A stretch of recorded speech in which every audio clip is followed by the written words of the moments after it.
So there could be considered trigger warnings, content warnings because of what Lily goes through, what starts her journey, and then not just in her profession and like that high stress situation and feeling for her that she blames herself for that situation and for what happened, understandably.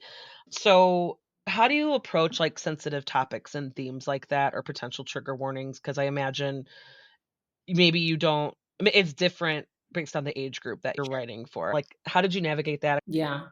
When it comes to when I'm writing for kids, I approach no matter the age category, I try to approach it with as much sensitivity as possible, and then I want other people to read it and say, "Hey, how did this feel for you?"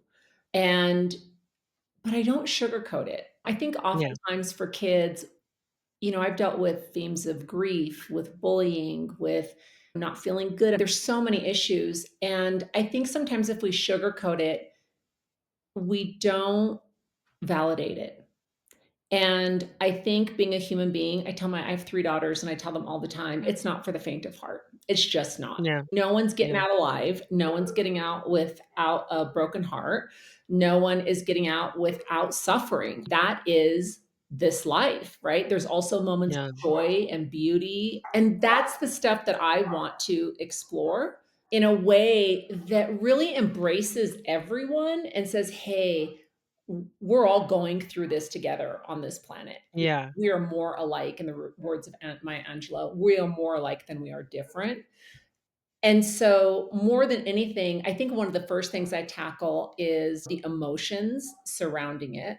And then I'm really careful about the words that I use and how I'm going to develop that scene. And so, the particular scene you're talking about, if you notice, it's very short when we actually get to see the full scene and we don't get into every nitty gritty detail to right. the point where it's like, God, I did not need. How many times have you watched a movie or read a book or watched a show and you're thinking, do I really need to see the details of that? Could we Yeah, fade to black? Because that to me sometimes is so much more powerful than pulling somebody in to watch something that can be really painful.